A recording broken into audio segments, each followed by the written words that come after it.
새벽 5시 김순애는 어김없이 눈을 떴다. 72년을 살아오면서 몸에 밴 습관이었다.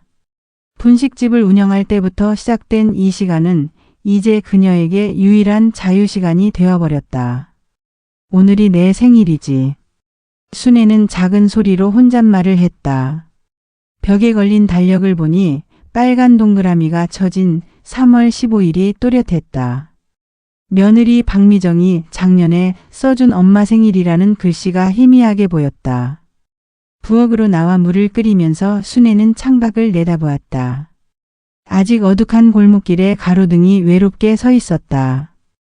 예전에 이 시간이면 분식집 준비를 위해 부지런히 움직였던 때가 떠올랐다. 떡볶이 국물을 우리고 김밥 재료를 썰어놓고 튀김기름을 달구는 일상들이었다. 그때가 좋았지. 바빴지만 보람도 있고. 순애는 따뜻한 물 한 잔을 마시며 거실 소파에 앉았다. 벽에는 가족 사진들이 빼곡히 걸려 있었다. 아들 도연의 결혼식 사진, 손주들의 돌 사진, 분식집 개업 기념 사진까지. 모든 사진 속에서 순애는 환한 미소를 짓고 있었다. 하지만 지금의 순애는 그때와는 다른 표정이었다. 오전 10시쯤 현관문이 열리는 소리가 들렸다. 어머니 계세요? 며느리 미정의 목소리였다. 순애는 얼른 자리에서 일어나 현관으로 나갔다. 미정아, 왜 이렇게 일찍 왔어? 도연이도 함께 왔나? 아니, 오빠는 오후에 온다고 했어요. 어머니 생신이니까 미리 와서 준비 좀 하려고요. 미정은 큰 봉지를 들고 있었다. 케이크와 과일, 반찬거리들이 보였다. 순애는 괜히 미안한 마음이 들었다. 그럴 것 없는데. 나 혼자 뭘 그리 많이 먹는다고. 어머니, 오늘은 생신이잖아요. 단골분들도 오신다고 하셨고요. 순애는 고개를 끄덕였다. 분식집을 접은 지 3년이 지났지만 아직도 몇 분은 연락을 주고받으며 지내고 있었다. 30년 가까이 순애가 끓여준 떡볶이를 먹고 자란 사람들이었다. 오후 2시 드디어 아들 도연이 도착했다. 정장 차림에 서류 가방까지 든 모습을 보니 회사 일을 마저 하고 온 것 같았다. 뒤따라 들어온 손주들이 순애의 얼굴을 환하게 만들었다. 할머니 생일 축하해요. 우리 준호야, 지민이야. 할머니가 얼마나 기다렸는지 몰라. 순애는 손주들을 꼭 안아주었다. 이런 순간만큼은 모든 걱정이 사라졌다. 오후 4시 분식집 단골 손님들이 하나둘 도착했다. 김씨 아주머니, 박할아버지, 최씨 부부까지. 모두 순애와 비슷한 연배의 사람들이었다. 순애야, 생일 축하한다. 우리가 케이크도 준비했어. 어머, 그럴 것 없었는데요. 고마워요, 정말. 거실이 사람들로 가득 찼다. 오랜만에 집이 시끌벅적해지자 순애는 절로 웃음이 나왔다. 예전 분식집에서 손님들과 정담을 나누던 때가 떠올랐다. 순애 씨가 끓인 떡볶이 맛을 잊을 수가 없어요. 정말 손맛이 남달랐어. 맞아요. 우리 애들이 다른 떡볶이는 안 먹으려고 했잖아요. 사람들의 칭찬에 순애는 어깨가 으쓱해졌다. 하지만 곧 아쉬움이 밀려왔다. 이제는 그 손맛을 발휘할 일이 없으니까. 저녁 6시 손님들이 하나둘 돌아가고 나자 분위기가 조금씩 무거워졌다. 도연이 찻잔을 들고 순애 앞에 앉았다. 엄마, 오늘 얘기할 게 있어요. 순애는 도연의 표정을 살폈다. 뭔가 진지한 이야기가 나올 것 같은 분위기였다. 엄마가 이 집에서 혼자 지내시는 게 걱정돼요. 계단도 가파르고 겨울에 보일러 고장 났을 때 얼마나 고생하셨어요. 괜찮다, 괜찮아. 나 아직 건강해. 순애는 손사래를 쳤지만 도연의 표정은 여전히 심각했다. 엄마, 요즘 좋은 실버타운들이 많이 생겼어요. 호텔 같은 시설에 전문 의료진도 있고 같은 연배 분들도 많이 계시고요. 실버타운? 순애는 그 말을 들으니 가슴이 답답해졌다. 실버타운이라는 곳이 어떤 곳인지 대충은 알고 있었다. 나이 든 사람들이 모여 사는 곳. 그런데 왜인지 그곳에 들어간다는 것은 마지막 거처로 가는 것 같은 느낌이 들었다. 엄마 편하게 사셔야죠. 매일 청소하고 밥 차려 드시고 건강관리도 해드리고요. 도연의 목소리는 다정했지만 순애에게는 어딘지 차갑게 들렸다. 아직 내가 모든 걸 혼자 다 해. 밥도 해 먹고 청소도 하고. 하지만 언제까지 그럴 수는 없잖아요. 미정이도 워낙 바쁘고 저도 회사 일 때문에 자주 못 와드리고요. 순애는 아들의 말을 듣고 있으려니 서운함이 밀려왔다. 자주 못 와드린다는 말이 마음에 걸렸다. 사실 도연은 한 달에 한 번 오면 많이 오는 편이었다. 미정이 조심스럽게 끼어들었다. 어머니, 일단 구경만이라도 가보시는 게 어떨까요?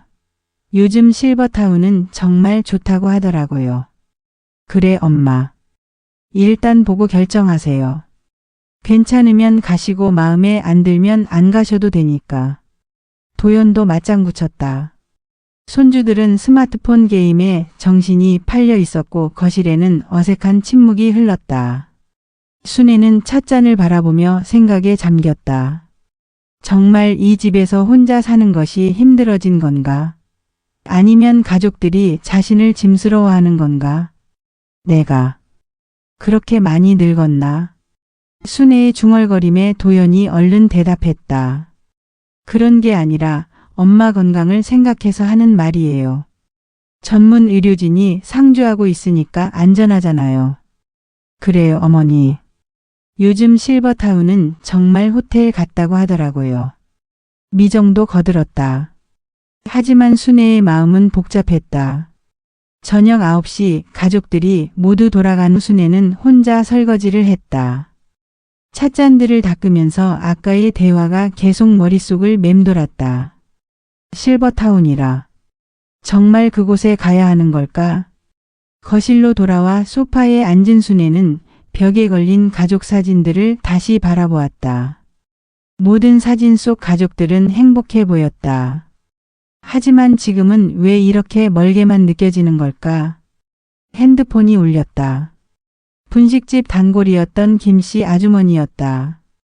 순애야, 오늘 생일상 정말 맛있었어. 그런데 표정이 좀 어둡던데 무슨 일 있어? 아니야, 별일 없어. 순애야, 우리 30년 지기인데 티 안 나겠어? 무슨 일인데? 순애는 잠시 망설이다가 실버타운 이야기를 꺼냈다. 아이고, 벌써 그런 얘기가 나왔구나. 순애야, 너무 성급하게 결정하지는 마. 일단 구경이라도 가보고 천천히 생각해. 응, 그래야겠어. 그리고 순애야, 내가 원하지 않으면 안 가도 돼. 아직 건강한데 뭘. 김씨 아주머니의 말에 순애는 조금 위로가 되었다. 하지만 여전히 마음이 무겁기는 마찬가지였다.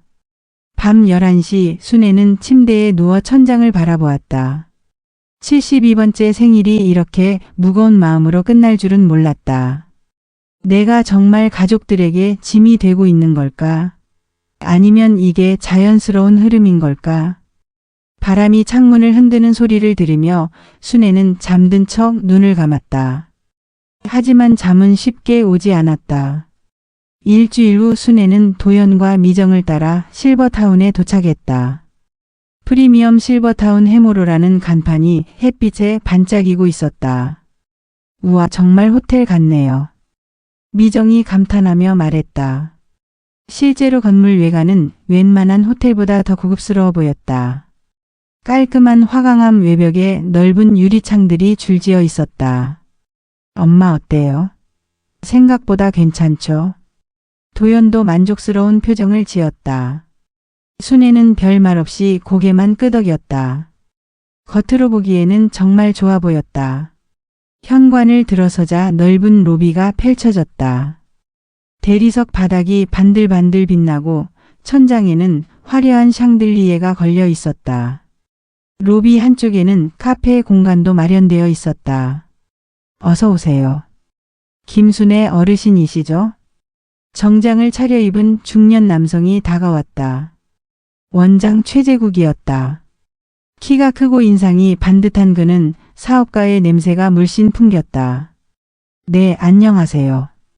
순애가 인사하자 최재국은 환한 미소를 지으며 손을 맞잡았다. 우리 해모로에 관심 가져주셔서 감사합니다. 저희는 어르신들의 품격 있는 노후를 위해 최선을 다하고 있어요. 최재국의 설명이 시작되었다. 로비를 지나면서 곳곳의 시설들을 소개했다. 여기는 피트니스룸입니다. 전문 운동 처방사가 상주에서 어르신들의 체력에 맞는 운동 프로그램을 제공하고 있어요. 유리창 너머로 보이는 피트니스룸에는 러닝머신과 각종 운동기구들이 정렬되어 있었다. 몇 명의 어르신들이 운동을 하고 있었지만 왜인지 표정들이 밝아 보이지 않았다. 여기는 합창교실이고요. 저쪽은 서예교실입니다. 매주 정기적으로 프로그램을 운영하고 있어요. 교실들을 지나면서 순애는 어르신들의 얼굴을 유심히 살펴보았다. 분명 좋은 시설에서 다양한 활동을 하고 있는데 왜 다들 생기가 없어 보이는 걸까? 그리고 이곳이 우리의 자랑인 건강관리센터입니다.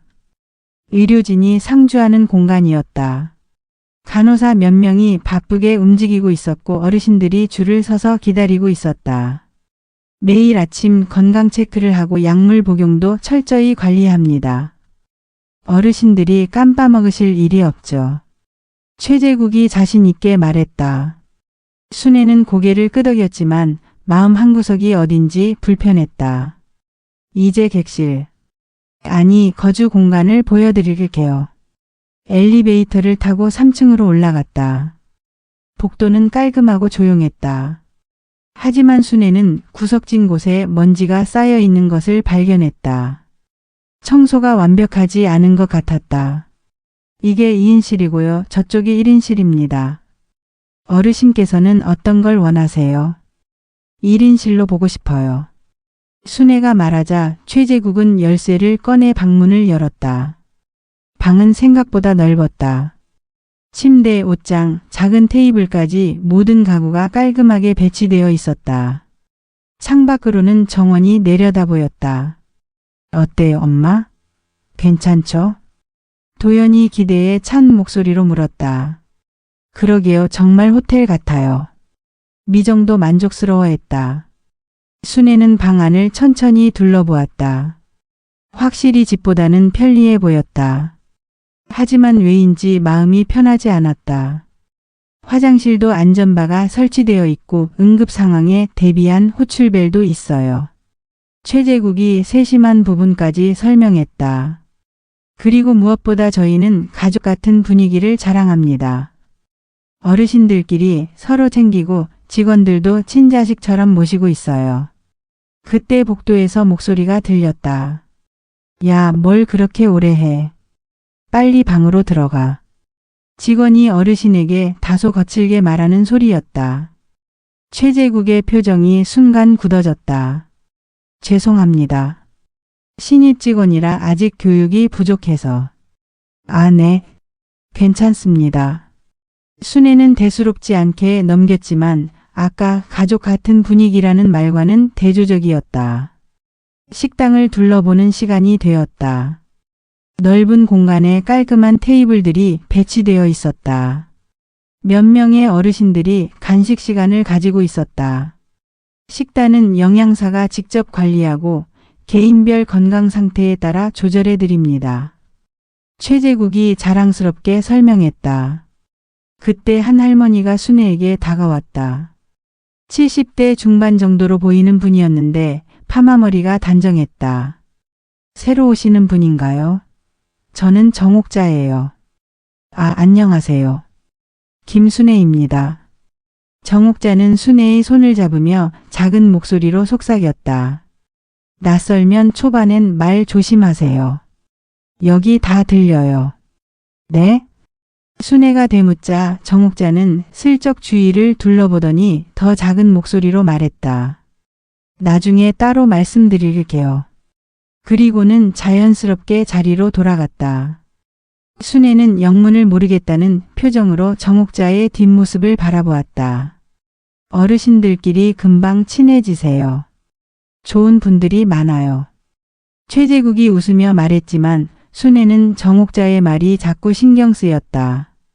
견학을 마치고 원장실에서 상담을 받았다. 최재국은 각종 서류를 펼쳐놓으며 친절하게 설명했다. 월 이용료는 개인실 기준으로 150만 원입니다. 식사, 간병, 의료 서비스까지 모두 포함된 가격이에요. 150만 원이면 적당한 것 같은데요. 도연이 고개를 끄덕였다.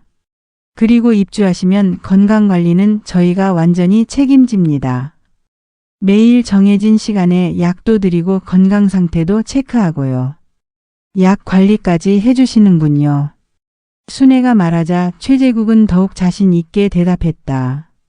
네, 어르신들이 약을 깜빡하시거나 중복복용하는 일이 없도록 철저히 관리합니다. 매일 오후 4시에 일괄적으로. 오후 4시요? 네, 그 시간이 가장 효과적이라고 의학적으로 증명되어 있어요. 순애는 뭔가 이상하다는 생각이 들었다. 약마다 복용 시간이 다른데 일괄적으로 준다는 게 맞는 건가? 엄마 어떠세요? 마음에 드시죠? 도연이 기대에 찬 얼굴로 물었다. 글쎄, 시설은 좋은 것 같은데. 순애는 선뜻 답하지 못했다. 분명 좋은 시설이고 편리할 것 같은데 왜인지 마음이 편하지 않았다. 천천히 생각해 보세요. 급할 것 없어요. 최재국이 여유 있게 말했다. 다만 요즘 대기자가 많아서 너무 늦으면 자리가 없을 수도 있어요. 교묘한 압박이었다. 도연의 표정이 조금 급해졌다.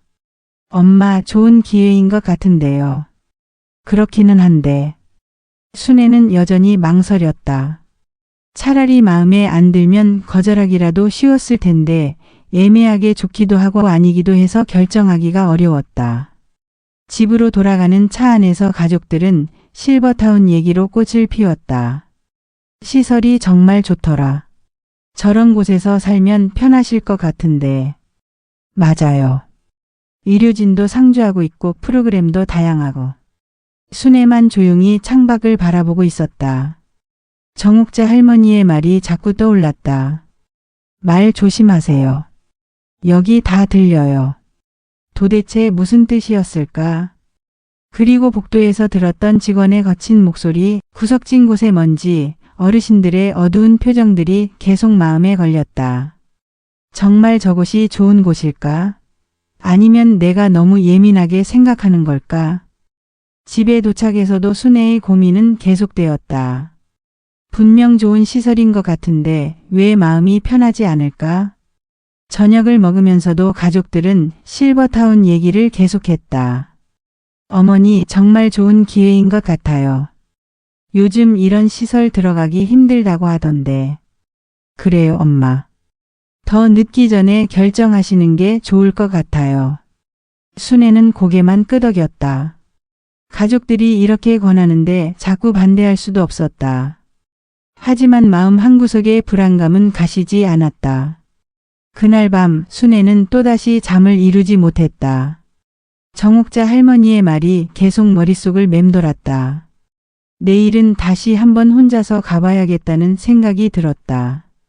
3월 말 순애는 결국 해무로 실버타운에 입주하게 되었다.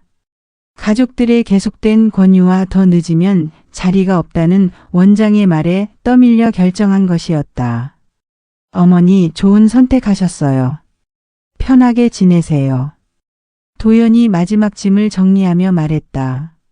순애는 새로운 방에서 아직 정리되지 않은 옷가지들을 바라보며 한숨을 쉬었다. 뭔가 어색하네. 이게 내 방이라고 하기엔. 처음엔 다 그래요. 금방 익숙해지실 거예요. 미정이 위로하며 커튼을 정리해 주었다. 창밖으로 보이는 정원은 분명 아름다웠지만 순애에게는 낯설기만 했다. 저녁 6시 가족들이 돌아간 후 순애는 혼자가 되었다. 30년 넘게 살던 집을 떠나 처음으로 맞는 밤이었다. 모든 것이 새롭고 어색했다. 김순애 어르신 저녁 식사 시간입니다. 문을 두드리는 소리와 함께 직원의 목소리가 들렸다. 순애는 서둘러 문을 열었다. 아, 네. 지금 갑니다. 젊은 간병사가 환하게 웃으며 말했다. 처음이시라 길 안내해 드릴게요. 식당은 1층에 있어요. 식당에 도착하니 어르신들이 이미 자리에 앉아 식사를 하고 있었다. 순애는 빈 테이블을 찾아 앉았다. 여기 앉으세요. 목소리가 들려 돌아보니 낮에 만났던 정옥자 할머니였다. 순애는 반가운 마음에 옥자 옆자리에 앉았다. 오늘 입주하셨어요? 네, 아직 어색해서요. 처음엔 다 그래요. 저도 2년 전에 들어왔는데 아직도 가끔 어색해요. 옥자의 말에 순애는 조금 위로가 되었다. 그런데 낮에 하신 말씀이 뭔 뜻이었어요? 말 조심하라고. 순애가 작은 목소리로 물었다. 옥자는 주위를 살피더니 더욱 작은 목소리로 대답했다. 나중에 방에서 얘기해요. 여기서는 곤란해요. 저녁 식사는 생각보다 맛있었다. 영양사가 관리한다더니 균형 잡힌 메뉴였다. 하지만 식당 분위기는 썩 밝지 않았다. 어르신들이 대화를 나누기보다는 조용히 식사만 하고 있었다. 여기 분들이 좀 조용하시네요. 순애가 옥자에게 속삭였다. 그럴 만해요. 시간이 지나면 알게 될 거예요. 옥자의 대답은 여전히 의미심장했다. 저녁 9시 순애는 방으로 돌아와 간단히 씻고 침대에 누웠다. 집에서는 이 시간이면 TV를 보거나 책을 읽곤 했는데 여기서는 할 일이 없었다. 내일부터는 뭘 하며 지내지? 다음 날 아침 순애는 새벽 5시에 눈을 떴다. 여전히 몸에 밴 습관이었다. 창밖을 보니 다른 어르신들도 일찍 일어나는 모양이었다. 정원을 산책하는 분들이 보였다. 아침 식사 후 순애는 시설을 둘러보기로 했다. 합창교실에서는 어르신들이 노래 연습을 하고 있었고 서예교실에서는 붓글씨를 쓰고 있었다. 김순애 어르신이시죠? 저는 사회복지사 한수진입니다. 30대 초반으로 보이는 젊은 여성이 다가왔다. 인상이 선하고 목소리도 다정했다. 아, 안녕하세요. 어떤 프로그램에 참여하고 싶으세요? 취미 활동이나 운동 프로그램도 있고요. 아직 잘 모르겠어요. 천천히 알아볼게요. 네, 그러세요. 궁금한 거 있으면 언제든 말씀하세요. 수지는 정말 친절했다. 순애는 이런 젊은 사람이 있어서 다행이라는 생각이 들었다. 점심 식사 후 순애는 로비에서 쉬고 있었다. 그때 정옥자가 다가왔다. 순애 씨, 제 방에 잠깐 오시겠어요? 차라도 한잔 하면서 얘기해요. 옥자의 방은 순애 방과 비슷했지만 인연을 산 티가 났다. 개인 물건들로 꾸며져 있어서 좀 더 따뜻한 느낌이었다. 여기 앉으세요. 녹차 드실래요? 네, 고마워요. 옥자가 전기포트로 물을 끓이며 말했다. 순애 씨 낮에 못한 얘기 해드릴게요. 여기 생활하려면 알아둘 게 있어요. 네, 말씀하세요. 순애는 긴장하며 차를 받아들었다. 여기 원장이 좀 어떻게 말하지? 겉으로는 친절한데 실제로는 좀 다른 사람이에요. 어떻게요? 비용 절약에만 신경 쓰고 어르신들 의견은 별로 듣지 않아요. 그리고 직원들도 대부분 신입이에요. 경력 있는 사람들은 급여가 높다고 안 뽑아요. 옥자의 말에 순애는 놀랐다. 견학 왔을 때와는 완전히 다른 얘기였다. 그리고 가장 중요한 건 약 관리가 좀 이상해요. 약 관리요? 매일 오후 4시에 일괄적으로 약을 나눠주는데 개인별로 복용 시간이 다른 약들도 다 그 시간에 먹으라고 해요. 순애는 분식집을 할 때 단골 할아버지가 약 시간을 까먹어서 고생했던 일이 떠올랐다. 혈압약은 아침에, 소화제는 식후에 먹어야 한다고 했었는데 그게 의학적으로 맞는 건가요? 저도 이상해서 물어봤더니 관리상 편의를 위해서라고 하더라고요. 그런데 그 후로 제가 문제 제기를 자주 한다고 찍혔어요. 찍혔다고요? 원장이나 간호사들이 저를 유주의 인물로 보는 것 같아요. 그래서 말 조심하라고 한 거예요. 순애는 점점 불안해졌다. 정말 이곳이 좋은 곳이 맞을까? 그럼 다른 분들은 뭐라고 안 하세요? 다들 말 안 해요. 여기서 쫓겨나면 갈 곳이 없다고 생각하시거든요. 가족들한테 민폐 끼치기 싫어서. 옥자의 말에 순애는 가슴이 답답해졌다. 자신도 똑같은 마음이었으니까. 순애 씨도 조심하세요. 너무 문제 제기하면 여기서 지내기 힘들어져요. 그날 오후 4시 드디어 약 복용 시간이 되었다. 모든 어르신들이 식당에 모였다. 간호사들이 개인별로 약을 나눠주기 시작했다. 김순애 어르신 처음이시니까 설명드릴게요. 혈압약, 소화제, 비타민까지 모두 드세요. 젊은 간호사가 작은 컵에 여러 알의 약을 담아주었다. 혈압약은 보통 아침에 먹는 게 아닌가요? 순애가 조심스럽게 물었다. 아, 여기서는 통합관리에서 이 시간에 드시게 되어 있어요. 더 효과적이라고 의학적으로 증명됐거든요. 간호사의 대답은 확신에 차 있었다. 하지만 순애는 뭔가 이상하다는 생각이 들었다. 주변을 둘러보니 모든 어르신들이 별말 없이 약을 복용하고 있었다. 정옥자와 눈이 마주쳤는데 옥자는 작게 고개를 저었다. 약을 먹고 나니 이상한 기분이 들었다. 약간 어지럽고 멍한 느낌이었다. 다른 어르신들도 비슷한 모습이었다. 이상하네. 왜 이렇게 졸립지?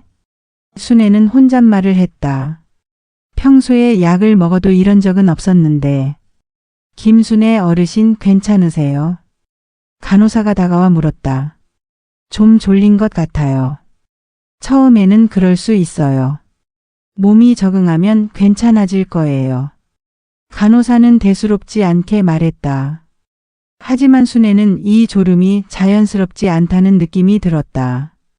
저녁 식사 시간 어르신들의 모습이 아침과 달랐다. 모두들 조용하고 멍한 표정이었다. 대화도 거의 없었다. 다들 왜 이렇게 조용해요? 순애가 옥자에게 물었다. 약 먹고 나면 다들 그래요. 처음엔 저도 이상했는데 이제는 익숙해졌어요. 정상적인 건가요? 글쎄요. 정상적이지 않은 것 같은데 어쩔 수 없어요. 옥자의 체념 섞인 대답에 순애는 더욱 불안해졌다. 밤 9시 순애는 방으로 돌아와 하루를 정리했다. 입주 첫날 치고는 너무 많은 일이 있었다. 특히 약 복용 후에 이상한 느낌이 계속 신경 쓰였다. 정말 이곳이 좋은 곳일까? 도연이나 미정이에게 얘기해야 할까? 하지만 첫날부터 문제를 제기하면 가족들이 어떻게 생각할까?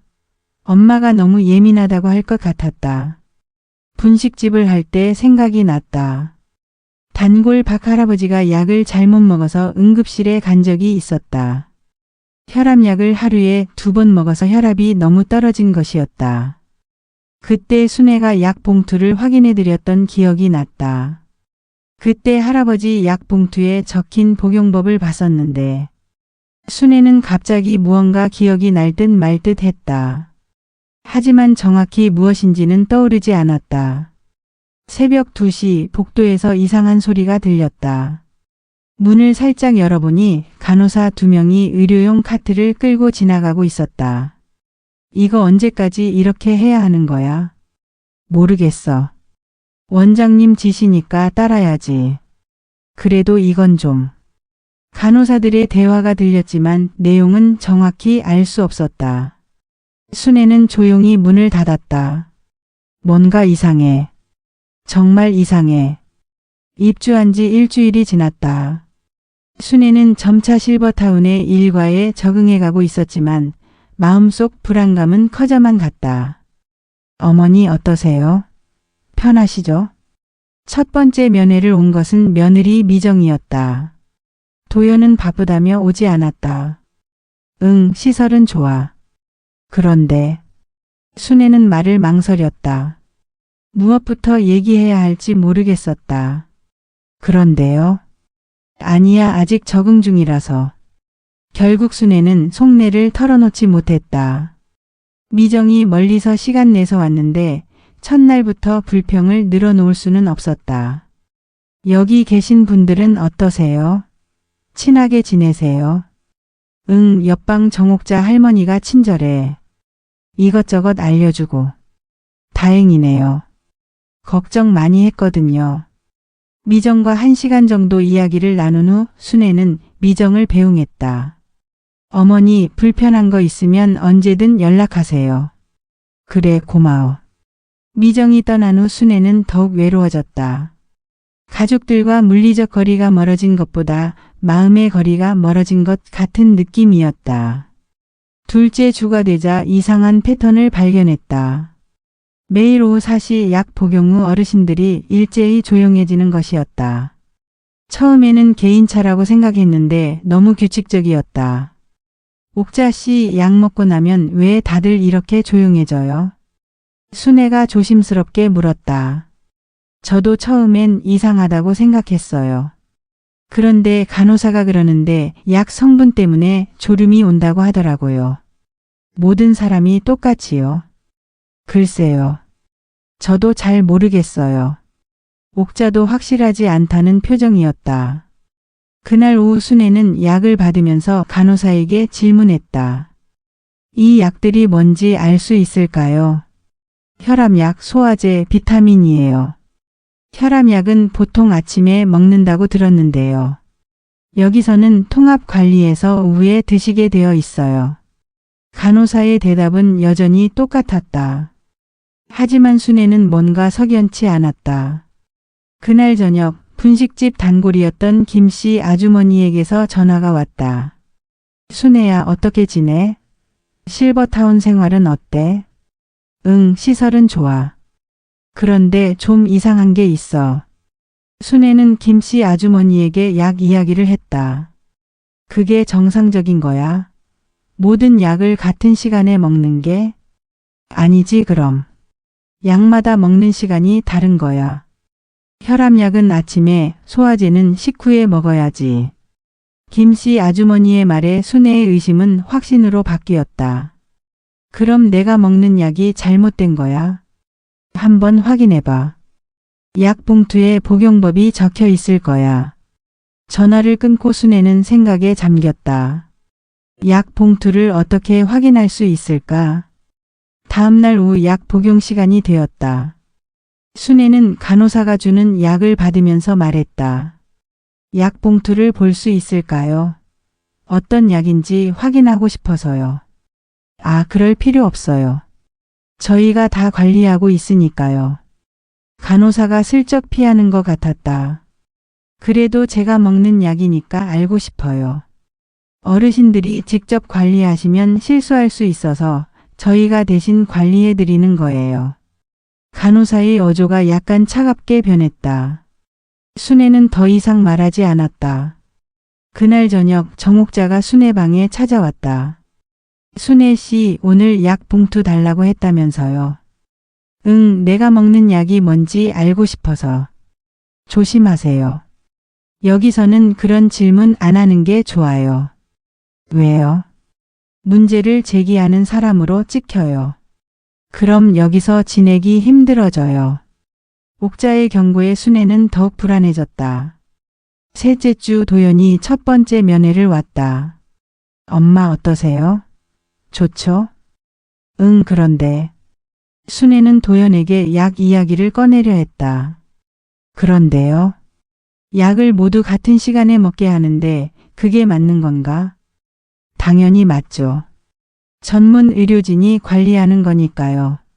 도연은 별로 관심 없다는 표정이었다. 그런데 다른 병원에서는 혈압약을 아침에 먹으라고 했거든. 엄마, 여기는 전문 시설이에요. 더 효과적인 방법을 쓰는 거죠. 도연이 단호하게 말했다. 너무 심각하게 생각하지 마세요. 의료진을 믿으시고. 순애는 더 이상 말할 수 없었다. 아들도 자신의 말을 믿지 않는 것 같았다. 그보다 여기 생활은 만족하시죠? 집에서 혼자 계실 때보다 훨씬 안전하고 편하시죠? 그렇긴 하지만. 그럼 됐어요. 걱정 마시고 편히 지내세요. 도연은 30분 만에 다시 바쁘다며 자리를 떴다. 순애는 아들의 뒷모습을 바라보며 서운함을 감출 수 없었다. 넷째 주 미정이 두 번째 면회를 왔다. 이번에도 도연은 오지 않았다. 오빠가 요즘 너무 바빠요. 새로운 부동산 프로젝트 때문에 정신이 없어요. 그런가? 순애는 아들이 자신보다 일이 더 중요하다는 생각에 마음이 아팠다. 어머니 표정이 안 좋으세요. 무슨 일 있어요? 미정이 걱정스럽게 물었다. 순애는 잠시 망설이다가 약 이야기를 꺼냈다. 미정아, 너는 간호조무사 했으니까 알겠지만 모든 약을 같은 시간에 먹는 게 맞는 거야. 어떤 약이요? 혈압약, 소화제, 비타민을 모두 우사시에 먹게 해. 미정의 표정이 조금 변했다. 그건 좀 이상한데요. 혈압약은 보통 아침에 먹어야 하고 소화제는 식후에 먹어야 해요. 그렇지? 나도 그렇게 생각했어. 어머니 약봉투 한번 볼 수 있어요? 그게 보여주지 않아. 직원들이 관리한다고. 미정의 표정이 심각해졌다. 그건 정말 이상해요. 환자가 자기 약을 확인할 권리가 있는데 너도 이상하다고 생각하지? 네, 정말 이상해요. 이건 좀 알아봐야겠어요. 미정이 돌아간 후 순애는 조금 안도했다. 적어도 한 사람은 자신의 말을 믿어주는 것 같았다. 그날 밤 순애는 작은 수첩을 꺼냈다. 분식집을 할 때부터 써오던 습관이었다. 매일 있었던 일을 간단히 적어두는 것이었다. 3월 30일 약 복용 후 졸음. 다른 어르신들도 마찬가지. 3월 31일 약 봉투 확인 요청했으나 거부당함. 4월 1일 도연이 면회. 약 이야기했으나 별로 관심 없어함. 4월 2일 미정이 면회. 약 복용법이 이상하다고 동의함. 순애는 매일 있었던 일을 기록하기 시작했다. 뭔가 이상하다는 확신이 들었고 나중에 증거가 필요할 것 같았다. 한 달이 지나자 순애는 확실히 알 수 있었다. 이곳의 약 관리는 분명히 잘못되어 있었다. 그리고 가족들의 발걸음은 점점 멀어지고 있었다. 도연은 한 달에 한 번 오면 많이 오는 편이었고 손주들은 아예 오지 않았다. 미정만이 일주일에 한 번씩 꾸준히 찾아왔다. 나는 정말 가족들에게 짐이 되고 있는 걸까? 아니면 이곳에서 무언가 잘못되고 있는 걸까? 순애의 고민은 깊어만 갔다. 입주한 지 6주째 되는 날 순애가 가장 우려했던 일이 벌어졌다. 저녁 식사 시간이었다. 순애는 평소처럼 정옥자 옆자리에 앉아 식사를 하고 있었다. 오늘도 어김없이 오후 4시에 약을 복용한 후 어르신들은 모두 조용한 상태였다. 옥자 씨, 오늘은 좀 어떠세요? 순애가 작은 목소리로 물었다. 옥자는 평소보다 얼굴이 창백해 보였다. 좀 어지러워. 오늘 약을 먹고 나서 더 심한 것 같아. 그러게요. 저도 요즘 약 먹고 나면 머리가 띵해요. 두 사람이 조용히 대화를 나누고 있을 때였다. 옥자 씨. 순애가 깜짝 놀라며 소리쳤다. 정옥자가 갑자기 숟가락을 떨어뜨리며 의자에서 흔들거리고 있었다. 옥자 씨 괜찮아요? 순애가 옥자의 어깨를 잡으려는 순간 옥자가 그대로 의자에서 쓰러졌다. 큰일 났어요. 누군가 와주세요. 순애의 외침에 식당 안이 순식간에 소란스러워졌다. 직원들이 허둥지둥 달려왔다. 어떻게 된 거예요? 젊은 간병사가 다가와 옥자의 상태를 확인했다. 옥자는 의식을 잃은 상태였고 얼굴이 새하얗게 질려 있었다. 119에 신고해야겠어요. 순애가 말하자 간병사가 손사래를 쳤다. 아니에요. 저희 시설에 의료진이 있으니까 먼저 확인해 볼게요. 곧 간호사와 시설 내 의사가 도착했다. 옥자의 맥박과 혈압을 재더니 서로 눈빛을 교환했다. 혈압이 너무 떨어져 있어요. 응급실로 가야겠어요. 의사의 말에 드디어 119가 불렸다. 구급차가 도착하기까지 기다리는 동안 순애는 옥자의 손을 잡고 있었다. 다른 어르신들도 걱정스러운 표정으로 지켜보고 있었다. 옥자 씨, 정신 차려요. 순애가 간절히 부르자 옥자가 잠깐 눈을 떴다. 순애 씨, 내 방에. 서랍에. 옥자가 힘없는 목소리로 중얼거렸다. 뭐라고요? 무슨 말씀이세요? 하지만 옥자는 다시 의식을 잃었다. 구급대원들이 도착해서 옥자를 들것에 실었다. 순애는 함께 가려고 했지만 직원들이 말렸다. 가족이 아니시니까 병원에서도 별로 도움이 안 될 거예요. 그래도 제일 가까운 사람이 저인데. 괜찮아요. 저희가 연락드릴게요. 결국 순애는 옥자를 그냥 보낼 수밖에 없었다. 구급차가 떠나고 난 후 식당은 다시 조용해졌다. 하지만 분위기는 전과 달랐다. 모든 어르신들이 불안해하고 있었다. 괜찮을 거예요. 잠깐 어지러우셨던 것 같아요. 원장 최재국이 나타나서 어르신들을 진정시켰다. 그런데 왜 갑자기 쓰러진 거죠? 순애가 물었다. 고령이시니까 이런 일이 가끔 있어요. 크게 걱정하지 마세요. 최재국의 대답은 너무 단순했다. 순애는 뭔가 이상하다는 생각이 들었다.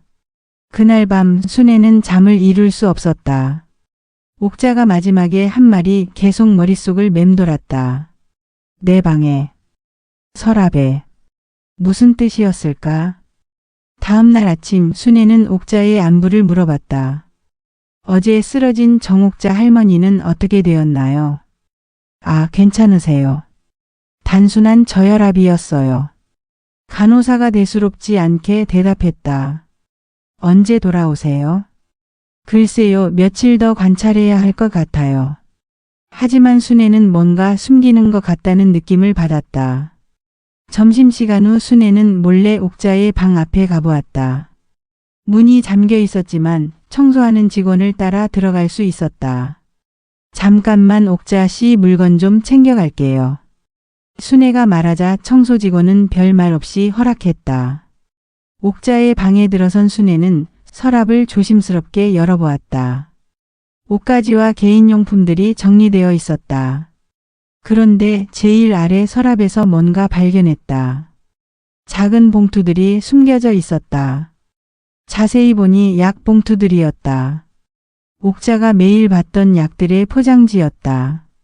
순애는 그중 하나를 꺼내서 확인해 보았다. 혈압약 포장지에는 분명히 1일 1회 아침 식전 복용이라고 적혀 있었다. 하지만 실버타운에서는 오후 4시에 주고 있었다. 이상해. 정말 이상해. 순애는 더 자세히 살펴보았다.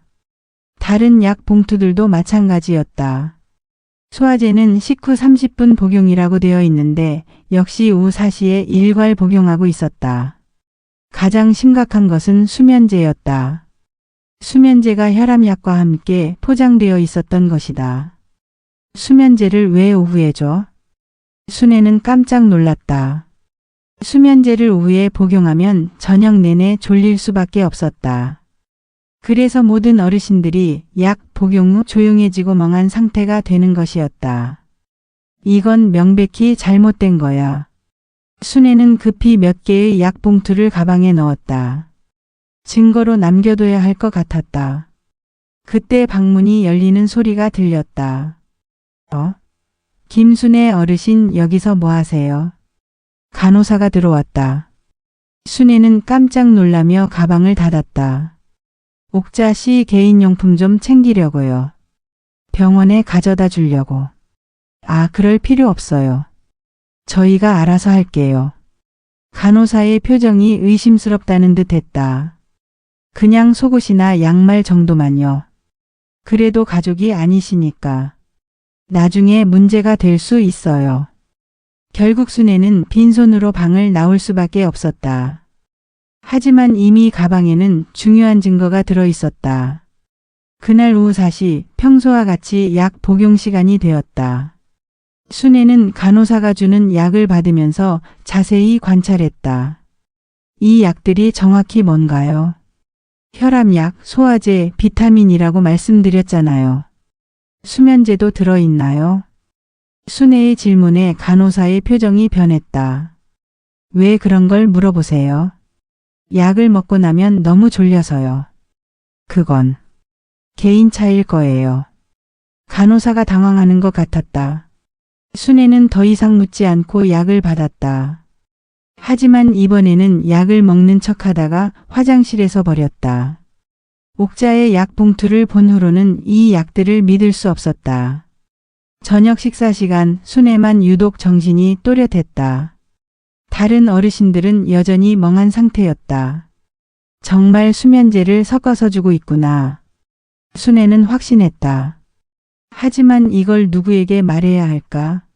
도연은 믿지 않을 것 같고 미정이라면 들어줄 것 같았다. 그날 밤 순애는 미정에게 전화를 걸었다. 미정아, 급한 일이 있어서 전화했어. 어머니, 무슨 일이세요? 옥자 할머니가 쓰러졌어. 혈압이 갑자기 떨어져서. 어머, 큰일 났네요. 지금 어떠세요? 병원에 있다고 하는데 정확한 소식은 모르겠어.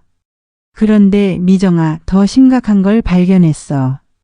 순애는 옥자방에서 발견한 약 봉투들에 대해 설명했다. 어머니, 정말요?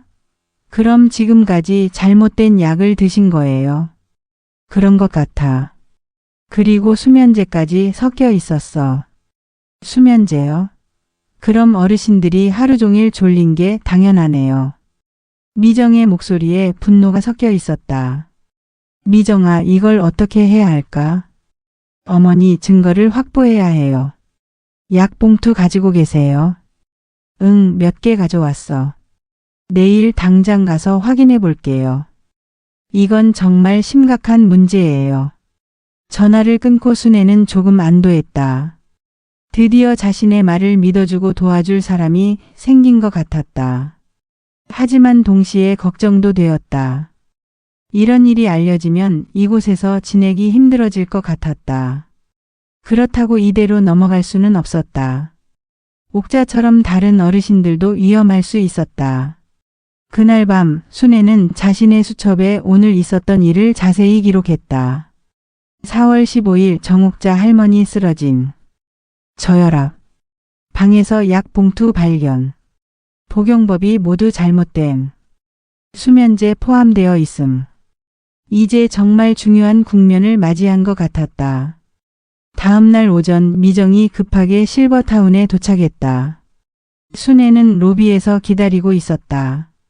어머니, 괜찮으세요? 응, 나는 괜찮아.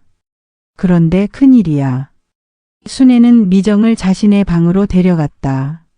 문을 닫고 난 후 가방에서 약 봉투들을 꺼냈다. 이것 봐. 혈압약은 아침에 먹으라고 되어 있어. 미정이 약 봉투를 자세히 살펴보았다. 정말 이상해요. 이 약은 공복에 먹어야 효과적인데 오후에 먹으면 효과가 반감돼요. 그리고 이건 수면제야. 어머, 정말 수면제네요. 이건 밤에 먹는 약인데 왜 오후에? 미정의 표정이 심각해졌다. 어머니, 이건 정말 심각한 문제예요. 약물 오남용이에요. 그럼 어떻게 해야 해? 일단 더 많은 증거를 모아야 해요. 그리고 관련 기관에 신고해야 하고요. 그때 문을 두드리는 소리가 들렸다. 김순애 어르신, 면회객이 계세요. 직원의 목소리였다. 순애는 급히 약 봉투들을 숨겼다. 네, 며느리가 왔어요. 아, 그러시구나. 면회 시간이 얼마 안 남았어요. 발소리가 멀어진 후 미정이 작은 목소리로 말했다. 어머니, 여기서는 조심해서 얘기해야겠어요. 혹시 감시받고 있을 수도 있어요. 그렇게까지? 이런 시설에서는 입주자들이 문제 제기하는 걸 가장 싫어해요. 평판에 타격이 되거든요. 미정의 말에 순애는 소름이 돋았다. 그럼 어떻게 해? 일단 어머니는 평소처럼 지내세요. 그리고 계속 관찰하면서 기록해 두세요. 저는 따로 알아볼게요. 알겠어. 미정이 돌아간 후 순애는 더욱 조심스럽게 행동했다. 평소처럼 프로그램에 참여하고 다른 어르신들과 대화도 나눴다. 오후에 사회복지사 한수진이 다가왔다. 김순애 어르신 어떻게 지내세요? 응, 잘 지내고 있어. 그런데 표정이 좀 어두우시네요. 혹시 걱정되는 일이 있으세요? 수진의 말에 순애는 잠시 망설였다. 이 젊은 사회복지사에게 말해도 될까? 수진 씨 혹시 시간 있을 때 얘기 좀 할 수 있을까? 네, 언제든 괜찮아요. 지금도 괜찮고요. 수진은 정말 친절했다. 순애는 조용한 곳으로 수진을 데려갔다. 수진 씨, 여기 약 관리가 어떻게 되는지 알아? 약 관리요? 간호사분들이 하시는 걸로 알고 있는데요. 모든 약을 같은 시간에 주는 게 맞는 거야? 수진의 표정이 조금 변했다. 그게 왜요? 내가 보기에는 좀 이상한 것 같아서. 어떤 부분이 이상하시다는 거예요. 순애는 조심스럽게 자신이 발견한 것들을 얘기했다. 수진은 점점 심각한 표정이 되었다. 어르신 말씀이 맞다면 정말 문제가 있는 거네요. 너도 그렇게 생각해? 네, 약물 복용은 정말 중요한 문제거든요. 시간을 지키지 않으면 효과가 없을 뿐만 아니라 위험할 수도 있어요. 수진도 순애의 의견에 동의했다. 그런데 수진 씨, 이런 일을 어디에 신고할 수 있어? 보건소나 시청에 신고할 수 있어요. 하지만 확실한 증거가 있어야 해요. 증거? 네, 단순히 의혹만으로는 힘들어요. 실제로 잘못된 처방이나 복용 지시서 같은 게 있어야 하죠. 순애는 옥자방에서 가져온 약 봉투들을 생각했다. 그것들이 증거가 될 수 있을까? 수진 씨, 혹시 도와줄 수 있어? 제가요? 응, 너는 여기 직원이니까 더 자세히 알아볼 수 있잖아. 수진은 잠시 망설이더니 고개를 끄덕였다. 어르신들의 안전이 중요하니까요. 제가 할 수 있는 범위에서 도와드릴게요. 고마워 정말. 그날 저녁 순애는 정옥자의 빈자리를 바라보며 식사를 했다. 옥자가 없으니 더욱 외롭고 답답했다. 옥자 할머니 소식 들으셨어요? 옆자리 할아버지가 물었다. 아직 병원에 계신다고 하던데요. 이상하네. 벌써 3일이 지났는데. 다른 어르신들도 걱정스러워했다. 하지만 직원들은 구체적인 소식을 알려주지 않았다. 밤늦게 수진이 순애 방에 조용히 찾아왔다. 어르신 좀 알아봤는데요. 어떻게 됐어? 약 관리 기록을 봤는데 정말 이상해요. 모든 어르신들의 약이 똑같은 시간에 복용하도록 되어 있어요. 정말? 네, 그리고 더 심각한 건 처방전과 실제 복용 지시가 다른 경우가 많아요. 수진의 말에 순애는 더욱 확신했다. 그럼 정말 잘못된 거네? 네, 이건 명백한 의료사고예요. 그리고 수진이 목소리를 더 낮췄다. 정옥자 어르신 얘기인데요. 실제로는 더 심각한 상태라고 들었어요. 어떻게? 혈압약을 잘못 복용해서 혈압이 너무 떨어진 게 아니라 여러 약물이 상호작용을 일으켜서. 수진의 말을 듣고 순애는 가슴이 철렁했다. 그럼 위험한 거야? 지금은 안정되었다고 하는데 계속 이런 식으로 약을 복용하면 다른 어르신들도 위험할 수 있어요. 그럼 어떻게 해야 해? 증거를 모아서 신고해야 해요. 하지만 조심해야 해요. 제가 이런 얘기 한 걸 들키면 큰일 나거든요. 알겠어. 조심할게. 수진이 돌아간 후 순애는 더욱 심각하게 생각했다.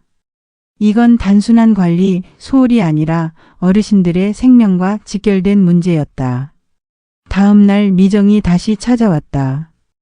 이번에는 뭔가 자료를 가지고 온 것 같았다. 어머니, 제가 간호사 동기들에게 물어봤어요. 어떻게 됐어? 어머니가 가져온 약 봉투들 사진을 보여줬더니 다들 깜짝 놀라더라고요. 왜? 이런 식으로 약을 복용하면 정말 위험하다고 해요. 특히 혈압약과 수면제를 같이 먹으면. 미정의 설명을 듣고 순애는 더욱 화가 났다. 그럼 우리가 어떻게 해야 해? 일단 더 많은 증거를 모아야 해요. 그리고 다른 어르신들의 약도 확인해 봐야 하고요. 어떻게? 어머니가 다른 분들과 친해지셔서 약 얘기를 해보세요. 그리고 수진 씨가 도와주신다고 했으니까 함께 계획을 세워봐요. 미정의 말에 순애는 고개를 끄덕였다. 그런데 미정아, 도연이한테도 얘기해야 하지 않을까? 오빠요. 글쎄요. 오빠는 실버타운을 너무 신뢰하고 있어서. 미정도 망설이는 것 같았다. 일단 확실한 증거가 더 모이면 그때 얘기하는 게 좋을 것 같아요. 그날부터 순애는 본격적으로 증거 수집에 나섰다. 다른 어르신들과 대화하면서 약 복용에 대해 자연스럽게 물어봤다. 요즘 약 먹고 나서 어떠세요? 많이 졸려. 예전에는 이렇지 않았는데. 저도 그래요. 오후가 되면 머리가 멍해져요. 대부분의 어르신들이 비슷한 증상을 호소했다. 순애는 이 모든 것을 수첩에 기록했다. 일주일 후 수진이 중요한 정보를 가져왔다. 어르신 원장이 약 관리 방식을 바꾼 이유를 알았어요. 왜? 비용 절약 때문이에요. 간호사를 적게 고용하고 약도 대량으로 구매해서 비용을 줄이려고. 그래서 우리 건강은 상관없고 그런 것 같아요. 그리고 어르신들이 조용하면 관리하기도 편하고요. 수진의 말에 순애는 분노가 치밀었다. 이런 곳이 어떻게 허가를 받았을까? 겉으로는 시설이 좋고 서류상으로는 문제가 없으니까요. 실제 운영은 다르지만 순애는 더 이상 참을 수 없었다. 이제 행동에 나서야 할 때였다. 증거를 모은 지 일주일이 지난 어느 날 순애는 마침내 결심을 굳혔다. 더 이상 가만히 있을 수 없었다. 수진 씨, 이제 행동에 나서야겠어. 순애가 수진을 조용한 곳으로 불러내서 말했다. 어떻게 하실 건가요? 직접 원장한테 가서 따져볼 거야. 어르신, 그건 너무 위험해요. 혼자서는. 아니야. 미정이도 올 거고 증거도 다 모았어. 이제 더 이상 미룰 수 없어. 순애의 목소리에는 확고한 의지가 담겨 있었다. 30년 동안 분식집을 운영하며 온갖 어려움을 헤쳐온 그녀의 강인함이 되살아나고 있었다. 그럼 저도 함께 가겠어요. 내부 직원으로서 증언할 수 있는 게 있어요. 수진도 용기를 냈다. 고마워 정말.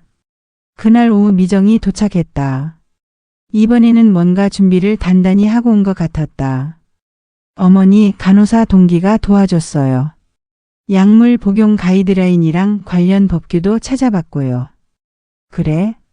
그럼 우리가 확실히 맞는 거네? 네, 명백한 의료법 위반이에요. 이건 절대 넘어갈 수 없는 문제예요. 미정의 말에 순애는 더욱 확신했다.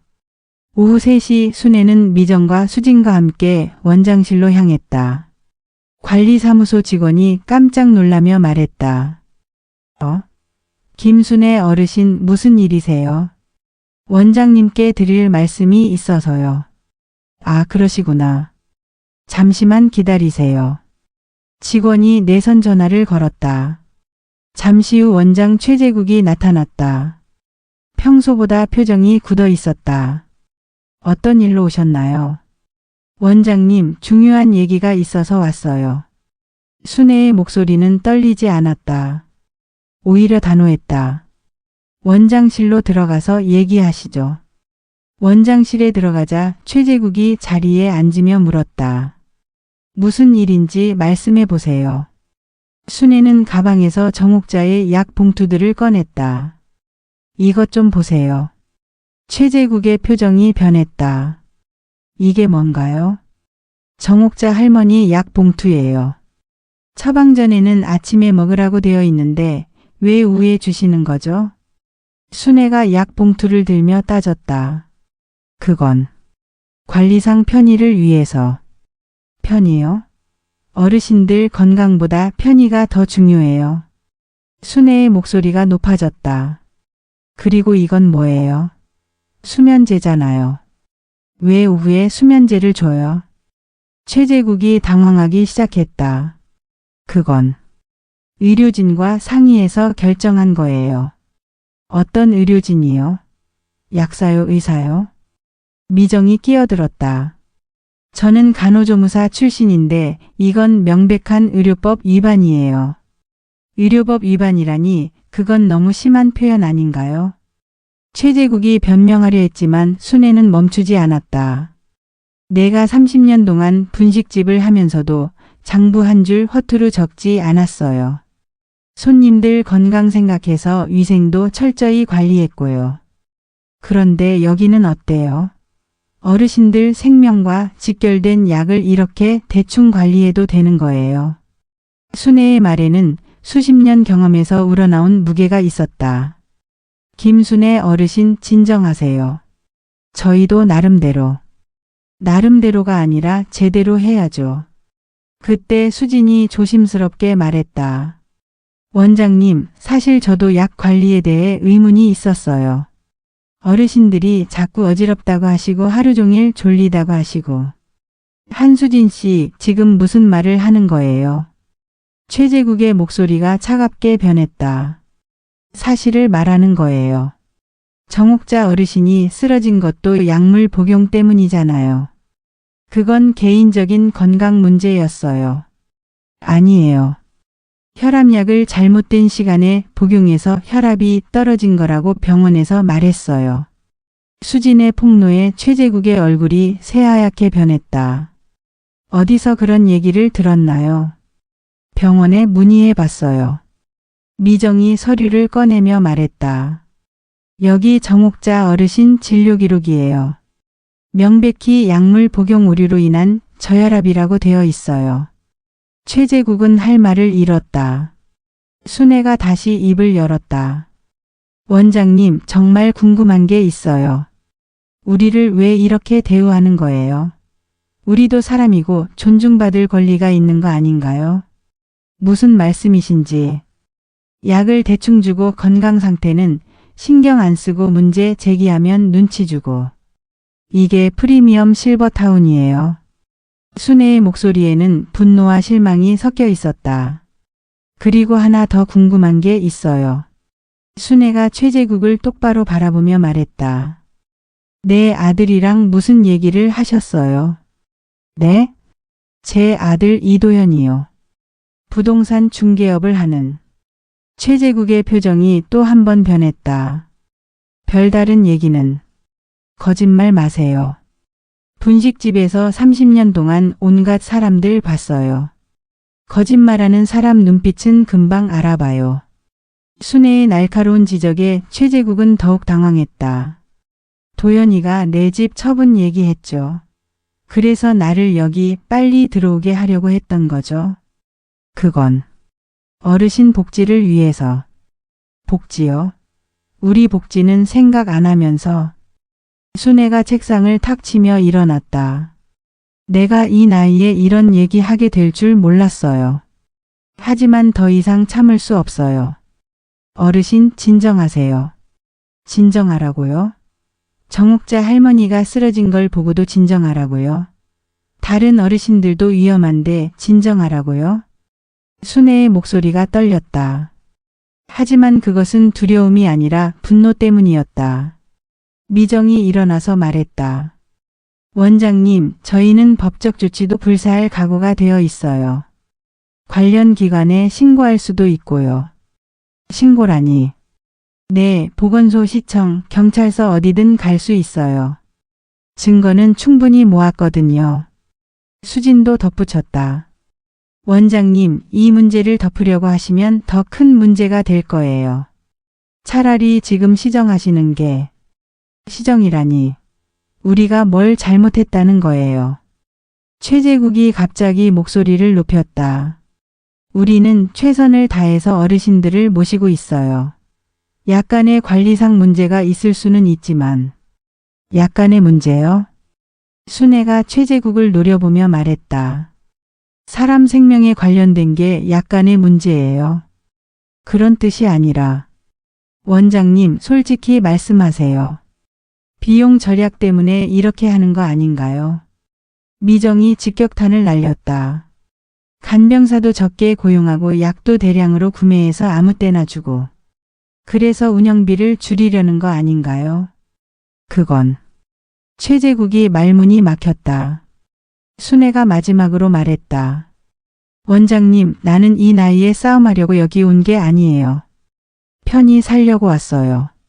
하지만 내 동료들이 위험에 처해 있는데 가만히 있을 수는 없어요. 어르신, 내일까지 시간 드릴게요. 약 관리 방식을 제대로 바꾸시던지 아니면 우리가 다른 방법을 찾든지. 순애는 단호하게 말하고 일어났다. 그리고 내 아들이랑 한 얘기도 솔직히 말하세요. 나도 바보 아니에요. 세 사람이 원장실을 나서자 복도가 조용했다. 하지만 순애의 마음은 오히려 후련했다. 어머니 정말 대단하세요. 미정이 감탄하며 말했다. 저도 감동받았어요. 정말 멋있으셨어요. 수진도 엄지손가락을 치켜들었다. 이제 시작이야. 끝까지 가야지. 순애는 분식집에서 불량 재료상과 맞섰던 때처럼 흔들리지 않는 의지를 보였다. 그날 저녁 실버타운에는 이상한 긴장감이 돌았다. 직원들이 수근거리고 원장이 여러 전화통화를 하는 모습이 보였다. 순애 씨 괜찮으세요? 다른 어르신들이 걱정스럽게 물었다. 괜찮아요. 우리 모두를 위한 일이니까요. 순애는 당당했다. 이제 더 이상 뒤돌아갈 수 없었다. 다음 날 아침 순애는 예상보다 일찍 전화를 받았다. 도연이었다. 엄마, 지금 당장 시설로 가겠어요. 원장님한테서 연락이 왔어요. 도연의 목소리는 차갑고 화가 나 있었다. 도연아, 엄마 왜 그런 일을 벌이셨어요? 원장님이 얼마나 당황하셨는지 아세요? 순애는 예상했던 반응이었지만 실제로 들으니 마음이 아팠다. 1시간 후 도연이 불이 나게 도착했다. 얼굴이 굳어 있었다. 엄마 원장실로 가요. 도연아, 내 말도 좀 들어봐. 나중에 들을게요. 일단 원장님께 사과부터 하세요. 사과라니? 내가 뭘 잘못했다고? 엄마, 여기서 이런 소란을 피우시면 안 돼요. 다른 분들한테도 피해가 되고. 도연의 말에 순애는 더욱 답답했다. 원장실에서 최제국은 도연에게 어제 있었던 일을 자세히 설명했다. 물론 자신에게 유리하게 편집해서. 도연 씨, 어머님이 직원들과 함께 저를 몰아세우셨어요. 다른 입주자분들도 불안해하시고. 정말 죄송합니다. 엄마가 나이가 드시면서 예민해지신 것 같아요. 도연이 고개를 숙이며 사과했다. 아니야. 순애가 벌떡 일어났다. 나는 예민한 게 아니라 정당한 문제 제기를 한 거야. 엄마 진정하세요. 진정하라고? 너는 내 엄마 말도 안 믿는 거야? 순애의 목소리가 떨렸다. 엄마 말씀을 안 믿는 게 아니라 전문가들이 하는 일에 우리가 왈가왈부할 게 아니라는 거예요. 전문가? 어르신들 건강 망치는 게 전문가야. 그때 미정이 들어왔다. 어제 약속한 시간이었다. 오빠, 어머니 말씀이 맞아요. 미정아, 너 맞아. 오빠 이것 좀 봐요. 미정이 간호사 동기가 정리해준 자료를 꺼냈다. 이건 정상적인 약물 복용 가이드라인이에요. 여기서 하는 방식과 완전히 달라요. 자료를 본 도연의 표정이 조금씩 변했다.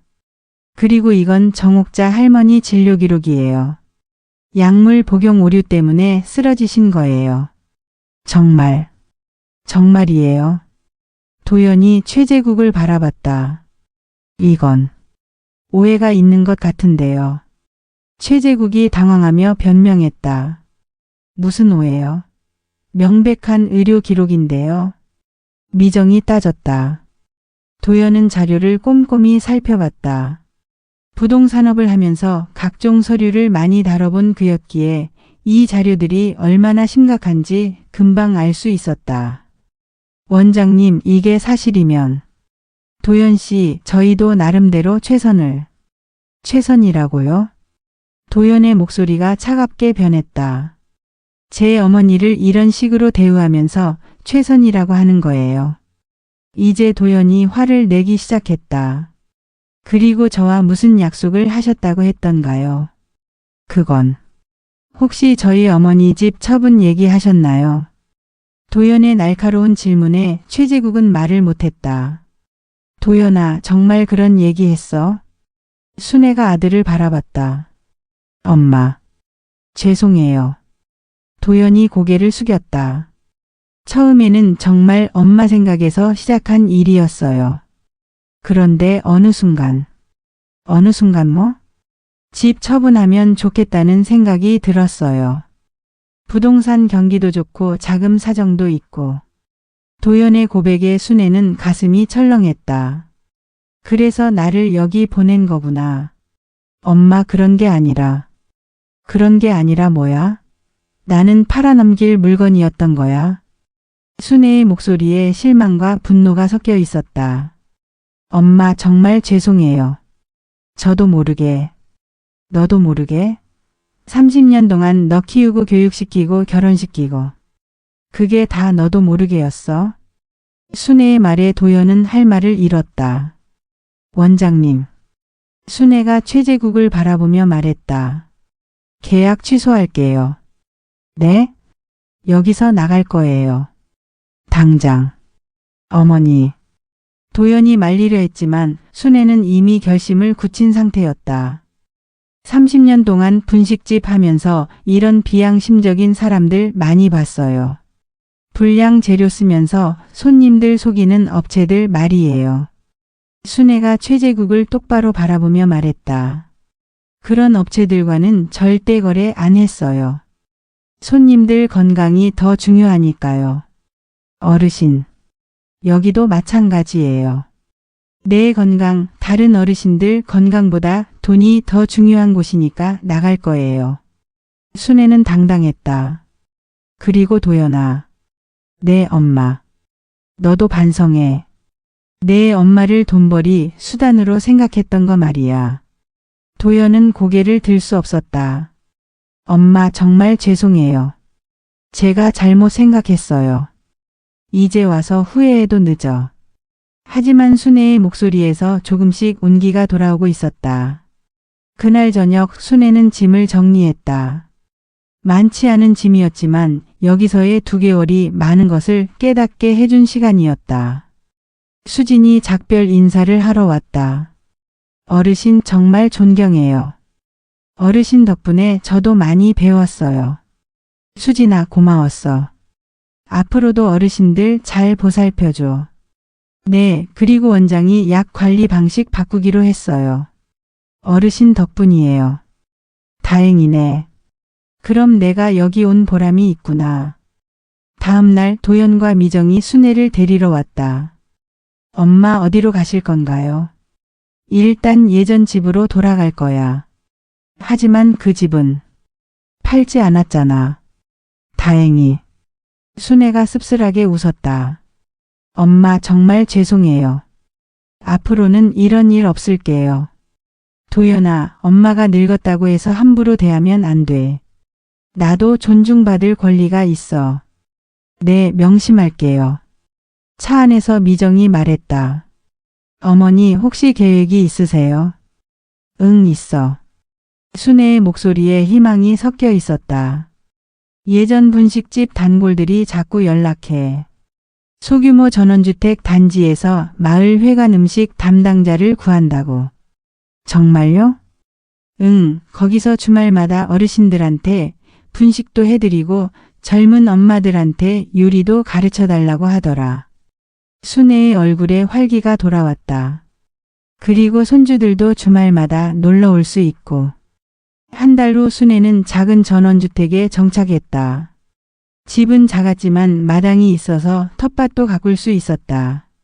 마을 회관에서 일주일에 3번씩 요리를 했다. 떡볶이, 김밥, 만두.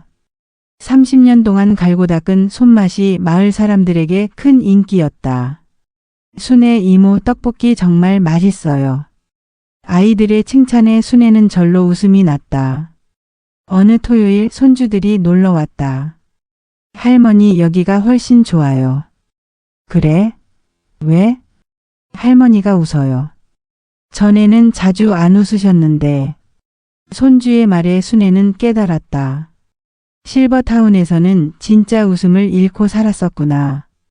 저녁 식사를 하면서 도연이 말했다. 엄마, 정말 행복해 보이세요. 그래, 나도 그렇게 생각해. 죄송했어요, 엄마. 정말 어리석었어요. 이제 그런 얘기 하지 마. 오히려 고마워. 네? 그 일 덕분에 내가 정말 원하는 게 뭔지 알게 됐어.